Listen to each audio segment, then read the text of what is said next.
Hi, I'm Florian Kockott, musician with 2 degrees and more than 15 years of experience in teaching. Promise me, the moment you're struggling with your guitar playing, give me a shout.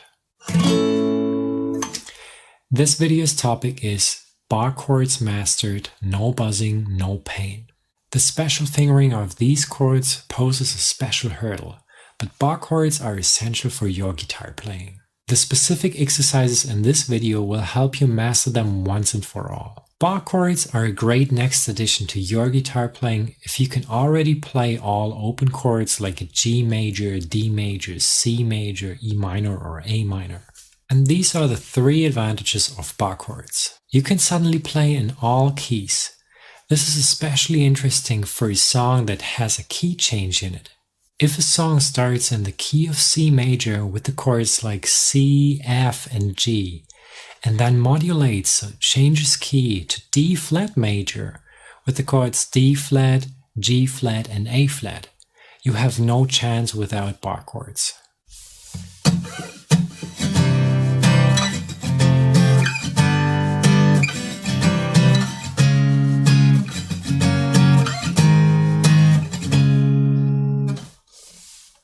Advantage number 2, you can suddenly play awesome rhythms that are impossible to play using open chords.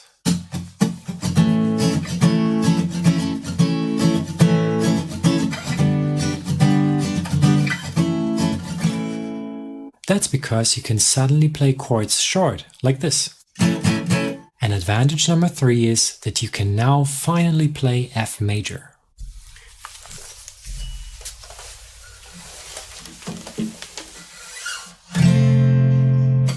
F major is needed in so many songs. Although there are alternative fingerings, they are often far from satisfactory in terms of sound. Before we get to the particular exercises, I must let you know a few things about posture. 4 things are important here. First, the position of the guitar in relation to your body must be appropriate. If you hold your guitar at an angle so that you can see something, which is what all beginners want, you won't get around the neck very well. If I overdo it here, it gets worse and worse. You can't play anymore. Second, do not hold the guitar parallel to your upper body, but as if you were carrying it under your right arm. This brings the neck of the guitar forward, which means your left arm can stay in its natural position.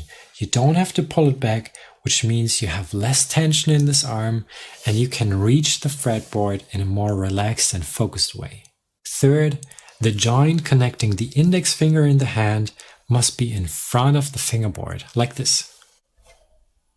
The rigid bone here otherwise prevents the index finger from pressing down evenly. And fourth, the index finger that is holding the bar chord lies more in the side facing the thumb, like this. This way you can apply your pressure more evenly on the already uneven index finger. And this is how the 3 exercises work. Exercise number 1, you finger A major on the 5th fret on the guitar.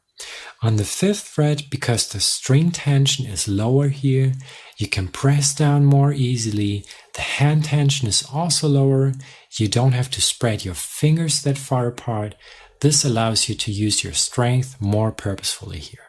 The fingering looks like this. Build it up slowly, take your time. I'm going to show you a close-up in a moment. Your index finger is on the 5th fret across all strings. Your ring finger is on the 2nd string from the top on the 7th fret. Your little finger is on the 3rd fret from the top on the 7th fret. And your middle finger is on the 4th string from the top on the 6th fret this time. And this is what it looks like up close.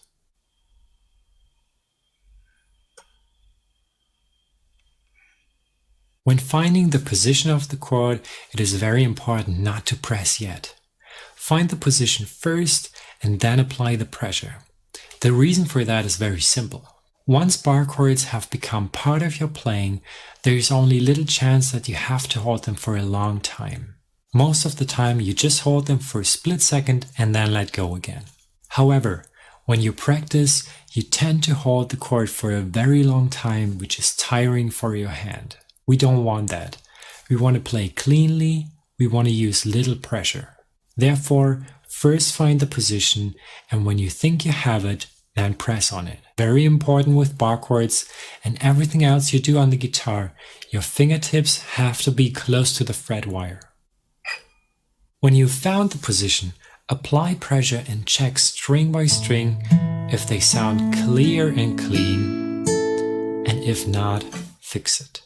Pay attention to two things here. Check the position of your fingers. Are your fingertips and your index finger close to the fret wire? Are you on the right strings? And second, is the pressure applied evenly? With that I mean both the index finger, we tend to press too hard here on the top and too little here on the bottom. But also all individual fingers. We tend to forget one of them. For example, the ring finger, all others are pressing down, but we forget that. Or we forget the middle finger. So feel into your hand, is the pressure applied evenly? If not, do so. It's very important and helpful when practicing bar chords not to demand for perfection at first. And by that I mean it shouldn't sound like that. You can only hear two strings and the rest don't sound at all or buzz. Instead, if one string is missing or buzzes slightly, that's okay for now and you can continue with the exercise.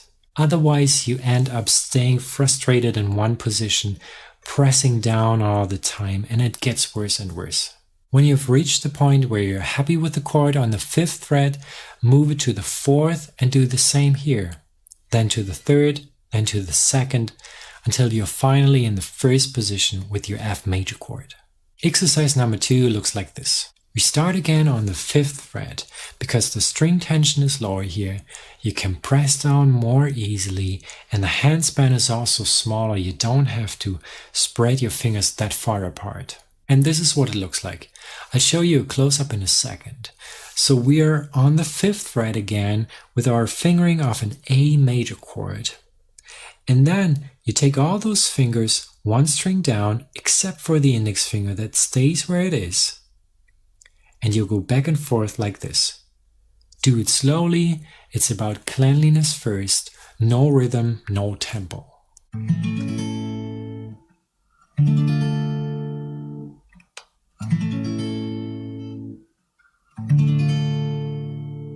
Did you see that I took all the pressure off the strings when I changed the chord?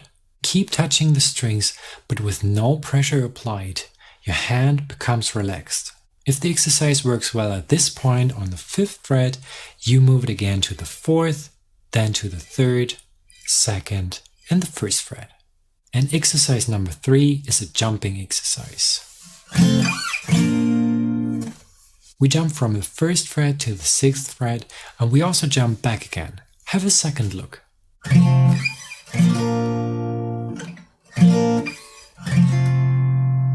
Do the exercise slowly and accurately at first. Stay close to the fret wires.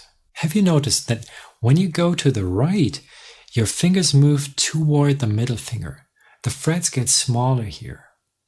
When you move to the left, your fingers move away from the middle finger. This is because the frets are wider here. That is very important to understand. When you can play the exercise slowly and safely, it's time to play it like that. You give only one command for both chords. Here you can't think about each chord or each finger or every detail of the movement. It all becomes one. Leave some time to concentrate between each pair of chords. And that is the summary. As you can see, there is a lot to keep in mind when playing bar chords. Go through the video again and again until you internalized every detail. Include all 3 exercises in your practice routine. Start playing songs using bar chords that you have avoided before. Allow yourself time and patience until you can play bar chords cleanly. I'm Florian Kockott. If you need any help along your music making journey, just give me a shout, and in the meantime, enjoy yourself.